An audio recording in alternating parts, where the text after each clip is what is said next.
Hey guys, in this video, I'm going to show you how to create a pool on Messenger. So let's get into it. First of all, open the Messenger app on your phone. From Chats, tap a group conversation to open it. Then tap on the four dots icon near the bottom left. Now tap on Pools. Below the question, type in your question.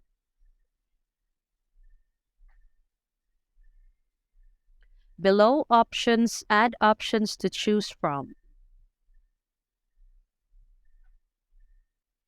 Finally, tap on Create Pool. So that's all for this video, guys. If this video was helpful, please give us a like. And don't forget to subscribe to our channel so you don't miss out our new uploads. Thanks for watching, and I will see you in the next one.